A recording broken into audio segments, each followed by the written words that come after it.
Hi guys, welcome to my channel, Living a Line. Nadeja here. Wanted to welcome all who have been here before. Welcome back.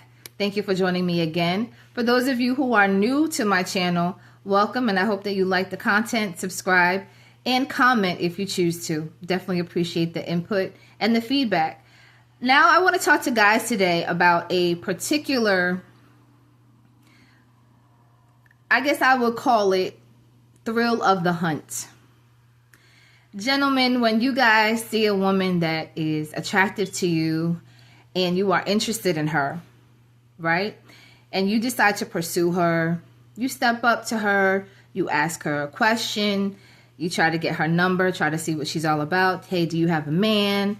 Some dudes are like, yo, if you got a man, you need to come get with me. You need to... One time a dude told me, cut that chicken dinner and get with me. I'm a winner. I laughed so hard, but y'all, I can't front. He was hilarious. He was so funny. And we ended up dating. But my point is, gentlemen, what is going on? I had a relative of mine who also was in for the thrill of the hunt. He literally had a new girlfriend every 3 months for years. We all know the cycle of relationships, right? You meet each other, it's blissful, it's getting to know each other, it's fun, it's exciting, it's all this good stuff, right? And then it's not. You get to know each other and things start to cool off, kind of, right?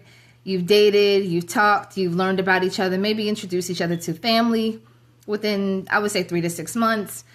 You might have gone out different places together, or you should have introduced each other to friends or family friends, or maybe not. I don't know how the flow of everyone's relationships work, or if people are in state or out of state with their family and they can actually do that and not report, but share or have people that are close to them meet their family. I don't know how y'all move on that. I had a dude tell me he was lying, y'all. He was cheating. He didn't like me like that, but he was like, yeah, if I let anyone meet my mom, it's going to be because she's going to be my wife. Yet I constantly heard stories about other women that met his mom.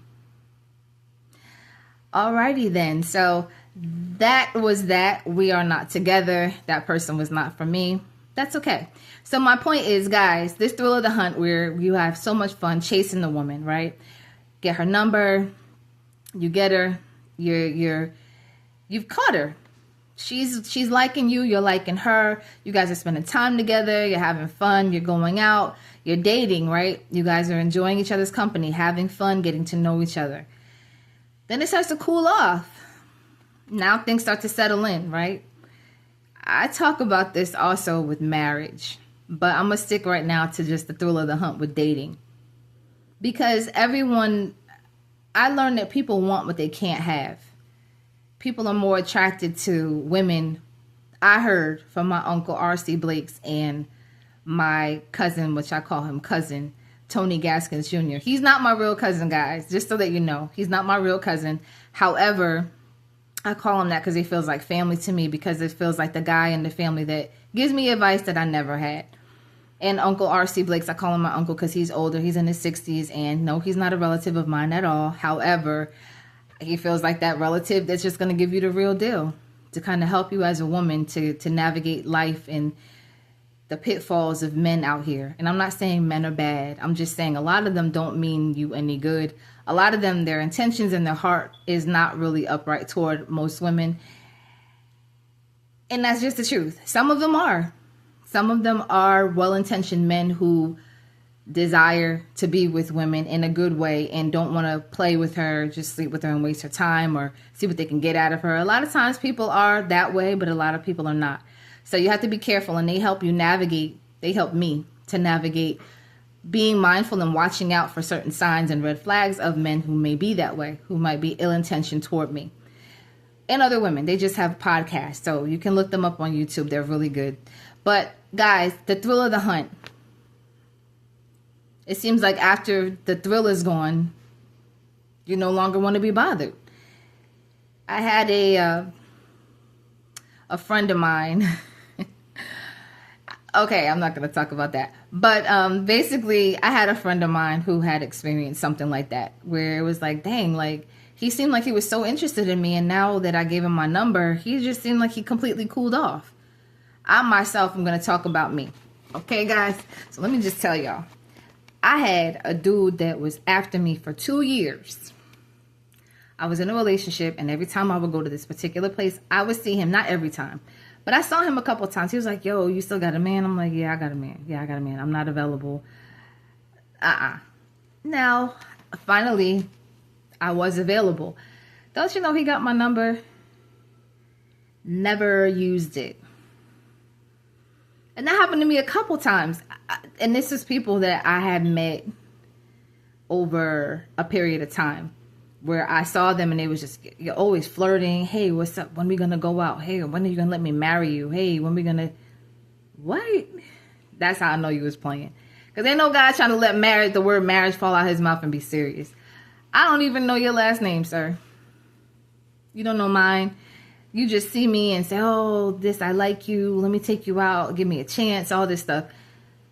But you don't really mean that. You're just talking because it's fun. The flirt is fun. It's entertaining. It's no responsibility. It's no strings attached. We're just talking, you know. What is that? It seems like some guys live in that level. Some dudes like stay right there in that level. That level of flirt, fun. This is fun. This is flirty. No strings attached. This is no responsibility. I can just say what I want. I don't have to do anything. We're just having fun. I'm enjoying the company of someone I think is cute. Got my number. And when I told him, he said, I want to see you. Come to my job. I'm a whole grown woman, sir. I'm not coming to your job to sit down while you work. I'm just sitting there like I don't have things to do. I always have things to do. I'm always working on me. I'm always progressing. I'm always moving forward in some way, shape, or form in my personal business, or I'm not going to be able to, I'm not going to, if I had no time, or if I had free time, I still wouldn't come to your job and just sit down at your job while you're working. We're not in high school. I'm not going to go to the bike shop and just sit there and watch you. No, I told him, I said, put a date together. Put a date together. I said, I have these days free. Put a date together and tell me how to dress and I'll meet you there. That's grown man stuff. I almost cussed. That's what grown men do. And the fact that I even had to say that to him means he wasn't really, he wasn't for me anyway. Had another guy at a different place that I frequent. I think I like you more than you like me. When I finally got free and I gave him my number, I was like, what's going on? Oh, something happened and my phone wasn't working. I said, okay. I'm thinking maybe he dropped it. It broke. 45 days. And then I blocked him. Because you're not serious, sir. I figured, okay, even if someone has like a little money patch or whatever, give him a minute. He has got to wait till he gets his money. And that's my problem. That's my toxic trait. I'm always giving people the benefit of the doubt. I'm always giving people extra above and beyond. That should not be. Ladies, if a guy is not able to call you, he can't borrow a friend's phone and call you, he wasn't interested. I wasn't his person. He was not interested like he claimed to be. So it was almost like he loved seeing me. Yo, when you gonna let me take you out? Yo, you still got a man? When am I gonna let me get your number? It's like that was just like protocol. Every time we would see each other. Hey, how you doing? What's up? When you gonna let me take you out? When's enough? Then I finally was available. And he wasn't ready. How you not ready? For like 2 years. One of them was 3 years. One of them was 2 years. I was like, all I could do was laugh. I'm like, guys, are you serious right now? Like, you literally have been asking me and I'm finally available and you just are wasting time. You're not interested. So when it comes down to it, fellas, I think a lot of y'all just like to play. Either you like to play and don't know what you want, or you thought you knew what you wanted and then once you saw something you didn't like, you change your mind. I don't know. But I know neither one of those dudes, that's it. If I see them, it's hi, how you doing?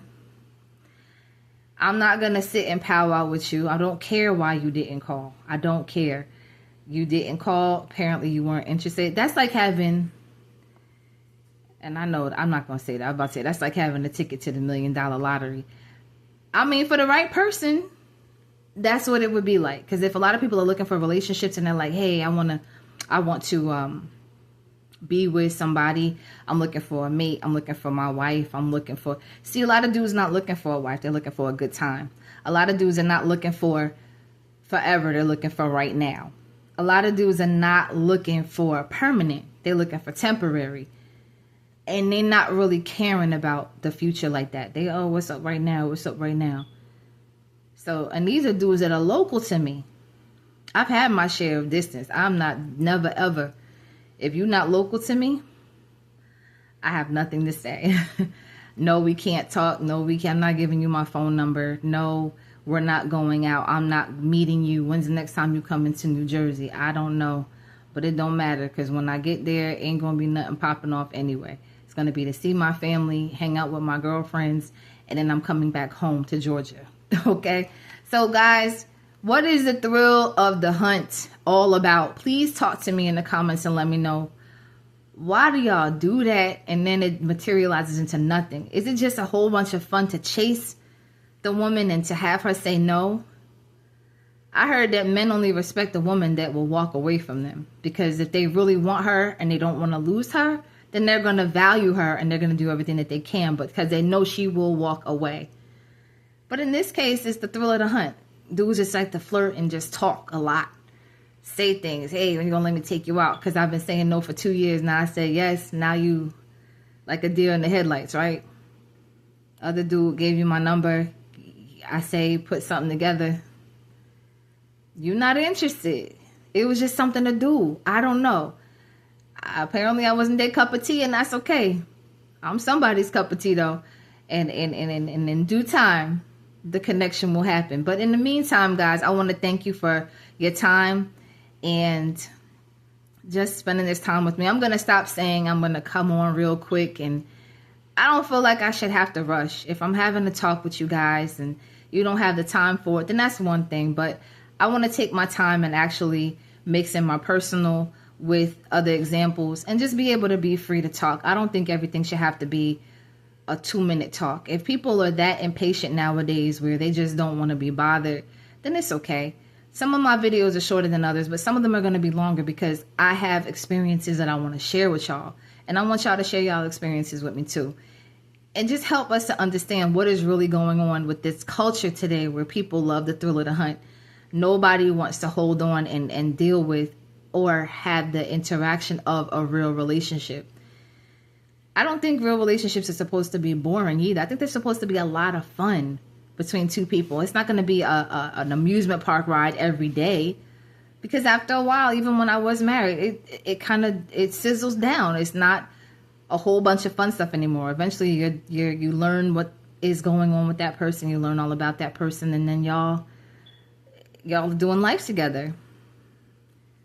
But how do you keep it fun, right? How do you keep the spark alive? How do you make sure that you guys are both growing together, not just individually? How do you make sure that it doesn't get stale or boring or tiresome? How do you make sure you keep it spicy and fun, right? How do you do that? What do y'all do? If y'all have any suggestions, let me know. But in the meantime, y'all tired, lame dudes with the thrill of the hunt that just want to be able to just keep hunting and chasing the next new thing. I had a relative, like I told y'all, he had a new girlfriend every 3 months. As soon as that chase fizzled out and he got what he wanted, he was on to the next. So guys, I hope that you can give me some insight on this, because I really don't know. I don't understand, and I want to maybe understand in the mind of a man what is going on with this thrill of the hunt. All right, guys, take care. Live in a line. Like, comment, and subscribe down below. Have a good one.